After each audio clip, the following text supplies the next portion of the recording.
Well, I think it's incentives. So people have their own incentives and um, how the government tries to kind of manipulate that. At some point, the working class or the people who actually produce, because working class is very Soviet style talk. However, the actual producers of the world kind of suddenly realize that it's no longer worth producing because if somebody can print the same wealth out of thin air, then why should you and I spend our blood and sweat in toiling and working and producing anything if the same wealth is also being produced, at least on paper, by someone else and being spent in wars or in foreign countries and meddling into world economies that we have no control over, we have no say over, Hmm. and we have no gain really. And at that point, we kind of lose in the incentive to participate.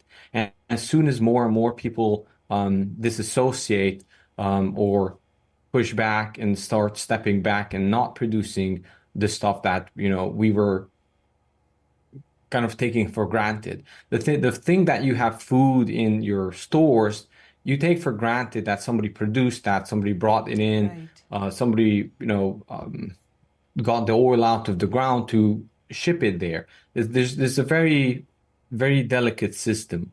But as soon as more and more people check out from here, then suddenly the cracks start appearing. So people start papering it over.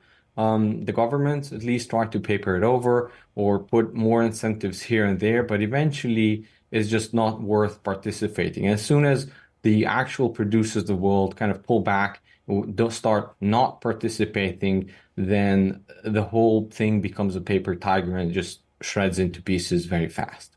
Well, it's interesting that you bring that up because aren't we kind of seeing that? I mean, China, when they pegged their currency, so they became the manufacturers to the world. But if you look at what's happening in their quiet revolution, the lay down generation that don't want to be the producers anymore because they can't afford their lifestyle, so they're doing something different. They're just not participating. Is that the kind of thing that you're talking about here? Because that's what I'm seeing in China.